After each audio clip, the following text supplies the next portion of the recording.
चलकर गांव की ओर जाने लगती है। अभी वो थोड़ी दूरी पहुंची थी कि उसे किसी के हंसने की आवाज सुनाई देने लगती है। मुकेश, मस्करी बंद करो। तुम ही हो ना पीछे पीछे आ रहे हो और मुझे डराने की कोशिश कर रहे हो। तुम्हें पता है ना मुझे अंधेरे से कितना डर लगता है।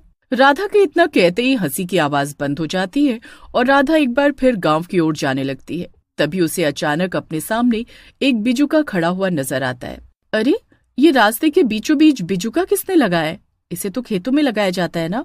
राधा तेजी से बिजुका के पास से गुजरने लगती है कि तभी उसे ऐसा लगता है जैसे किसी ने उसका हाथ पकड़ लिया है। कुछ ही देर में उसकी एक सप्ताह में हुई दो मौतों के बाद पूरे गांव में डर का माहौल बन गया था। लोगों को इतना तो समझ में आ ही गया था कि गांव में जरूर कोई भूत प्रेत आ गया है जो दिन छिपे लोगों की जान ले रहा है। कुछ दिन शोक मनाने के बाद गांव वाले तो अपने जीवन में आगे बढ़ गए थे, लेकिन मुकेश चाहकर भी राधा को भूल नहीं पा रहा था। राधा, मेरी राधा, मैं खुद को कभी माफ नहीं कर पाऊंगा। सब मेरी ही गलती है। ना मैं उसे रात में मिलने के लिए खेत पर बुलाता और ना मेरी राधा की जान जाती। वो तो अंधेरे से वैसे ही इतना डरती थी। भगवान, अगर किसी को मारना ही था तो उस भूत ने मुझे मार दिया होता। जब तक मैं पता ना लगा लूं कि मेरी राधा को किसने और क्यों मारा, मेरे मन को चैन नहीं मिलेगा।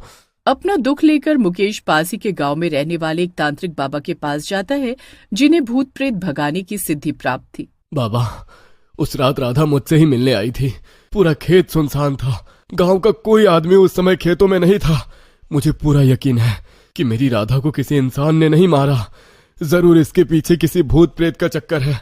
अपनी राधा को तो मैं नहीं बचा सका, लेकिन मैं अपनी राधा की मौत का सच जानना चाहता हूँ। बाबा कुछ देर आंखें बंद करके बैठते हैं और फिर, देखो बेटा, तुम्हारी राधा को और राधे श्याम को खूनी बिजुका ने मारा है। उस बिजुका के अंदर एक शैतानी आत्मा है, इसलिए वो एक एक करके सबका शिकार कर रही है। लेकिन बाबा, बिजुका के अंदर आत्मा कैसे हो सकती है? बिजुका को तो हम गांव वाले अपने खेतों में लगाते ही हैं। आज से पहले तो कभी ऐसा नहीं हुआ कि कोई बिजुका शैतान बनकर गांव के लोगों को मारने लगे।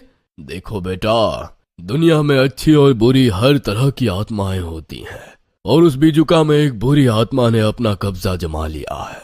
उस बिजुका के शरीर पर जो कपड़े हैं वो किसी मरे हुए इंसान के हैं, इसलिए उस इंसान की आत्मा ने उस बिजुका को अपना घर बना लिया है। मैं उस बिजुका को खेत में रहने नहीं दूंगा।